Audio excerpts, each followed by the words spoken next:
नमस्कार, news nation digital के हमारे इस खास एपिसोड खबरें दुनिया की में आपका स्वागत है। मैं हूं सुमित कुमार दुबे। पिछले कुछ महीनों से चीन की शह पाकर भारत को आंख दिखा रहे मालदीव को अब भारत ने अपनी ताकत दिखाना शुरू कर दिया है।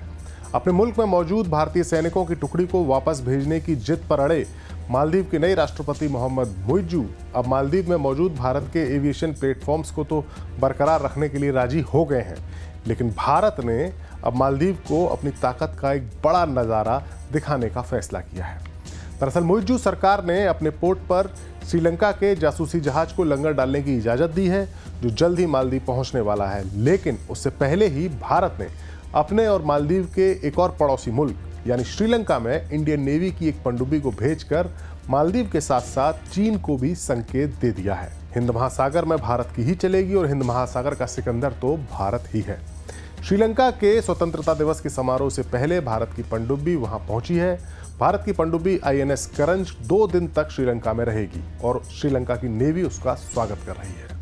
भारत की पनडुब्बी का श्रीलंका पहुंचना कितना बड़ा संदेश है, ये बताने से पहले हम आपको श्रीलंका पहुंची भारत की इस पनडुब्बी यानी INS करंज की ताकत से रूबरू करा देते हैं। INS करंज स्कॉर्पियन क्लास की कैटेगरी की तीसरी पनडुब्बी है। ये एक स्वदेशी पनडुब्बी है जिसे मेक इन इंडिया के तहत बनाया गया है। ये पनडुब्बी अपने टारगेट पर सटीक निशाना लगा सकती है। पनडुब्बी 67.5 मीटर लंबी और 12.3 मीटर ऊंची है। इसका वजन 1565 टन है। पनडुब्बी टारपीडो और एंटी शिप मिसाइल से हमला करने और रडार को चकमा देने में सक्षम है। भारत की इस पनडुब्बी के पास वो क्षमता है कि वो पानी के अंदर ही ऑक्सीजन बना सके। इस कारण वो लंबे समय तक पानी में रह सकती है। मालदीव में चीनी जासूसी जहाज से पहले भारत की पनडुब्बी की श्रीलंका में मौजूदगी इस बात का इशारा करती है कि मालदीव भले ही भारत को नीचा दिखाने के लिए चीनी जहाज को बुला ले, लेकिन चीन के लिए भारत की समुद्री ताकत को नज़रअंदाज करना मुमकिन नहीं है। और ख़ासतौर से इस पनडुब्बी का श्रीलंका जैसे देश में पहुंचना भारत और श्रीलंका के मजबूत रिश्तों की एक नज़ीर है।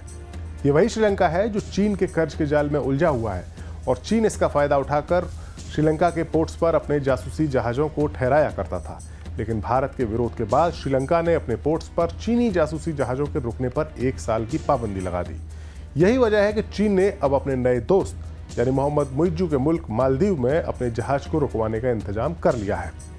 चीन के जो रिसर्च करने वाले ये जो जहाज हैं वो इस इलाके में सर्वे करके अपने मुल्क की पनडुब्बियों के नेविगेशन के लिए मैपिंग का काम करते हैं, डेटा इकट्ठा करते हैं, ताकि अगर कोई युद्ध छिड़े या कोई आपातकालीन स्थिति आए या उनकी नेवी कोई ऑपरेशन करे तो उस वक्त उनकी पनडुब्बियों को सटीक रास्ता और जानकारी और डेटा मिल सके।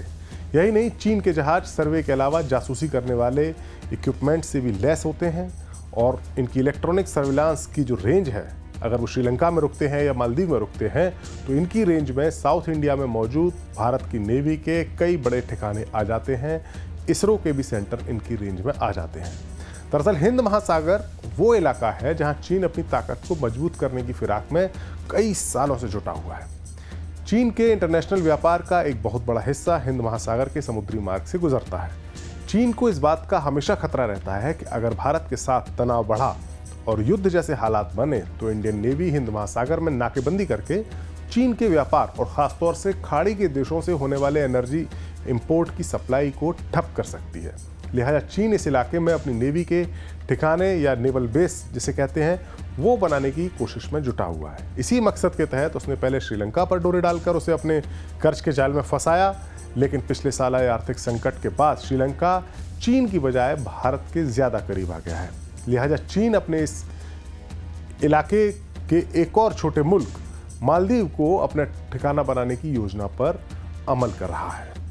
पिछले साल चुनाव जीतकर मालदीव के नए प्रेसिडेंट बने मोहम्मद मुइज्जू को चीन का ही मोहरा माना जाता है।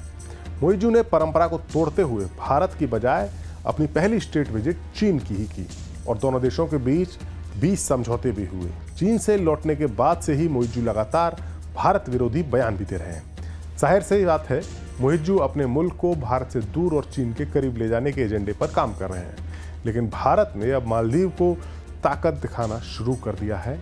अंतरिम बजट में मालदीव के लिए जो अभी अंतरिम बजट पेश हुआ उसमें वित्त मंत्री निर्मला सीतारमण ने जो बजट पेश किया था उसमें मालदीव के लिए वित्तीय सहायता में 22% की कटौती की गई। मालदीव की टक्कर में लक्षद्वीप को बीच टूरिज्म के लिए विकसित करने के लिए ऐलान किया गया, यानी वहां भी पैसा लगाया जाएगा और श्रीलंका में पनडुब्बी भेजकर कड़ा संदेश भी दे दिया गया है। अब देखना होगा कि मुइज्जू की सरकार भारत के इस कठोर रुख से कोई सबक लेती है या नहीं। ये वीडियो आपको कैसा लगा, अपनी राय कमेंट बॉक्स में जाकर हमें जरूर बताएं। देश और दुनिया से जुड़ी बाकी खबरों के लिए देखते रहिए न्यूज़ नेशन डिजिटल। नमस्कार।